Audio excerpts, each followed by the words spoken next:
considère comme étant ça normal dans le monde du dating de vouloir s'élever ou en tout cas d'être au même niveau. Hello, c'est une vidéo réflexion, une réflexion que j'ai eue avec mon frère. Mon frère me disait que, et je vais essayer de ne pas changer son propos, mais il disait quelque chose comme c'est compliqué pour lui d'être entouré de personnes qui ne sont pas ambitieuses, qui ne peuvent pas le stimuler intellectuellement. Sur le principe, je suis extrêmement d'accord.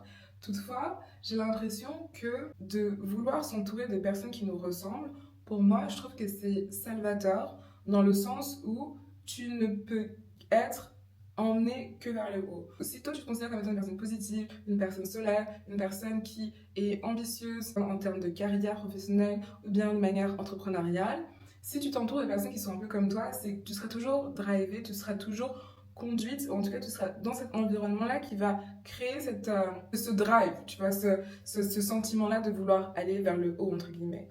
Mais le fait est que je trouve que c'est parfois essayer de relater ça, par exemple, par rapport d'une part aux amitiés et d'une part dans le dating.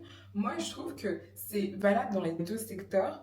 Toutefois, moi, je pense que je serais amenée à considérer plus ça, du coup, être avec des personnes qui nous ressemblent de manière sociale, de manière intellectuelle, de manière financière également, plus dans le niveau du dating que le niveau de l'amitié. J'ai tellement de personnes que aujourd'hui je considère comme étant mes amies, qui sont différentes, qui viennent de classes sociales différentes, qui ont des niveaux financiers différents, me stimulent intellectuellement différemment. Ça me rend plus riche, tu vois, ça me rend plus riche dans mon capital social. Réflexion-là, j'ai dit à mon frère que je n'étais pas forcément d'accord avec lui.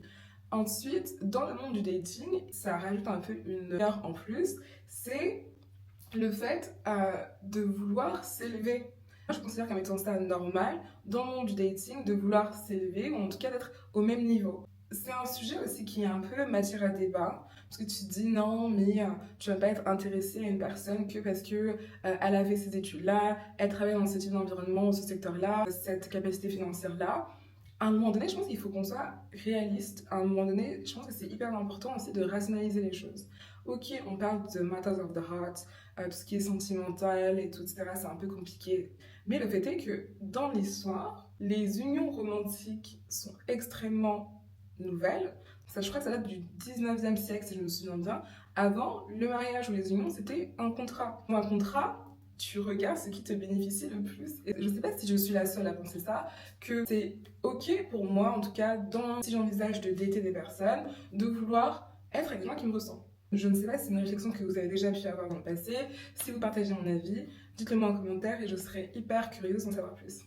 Bye!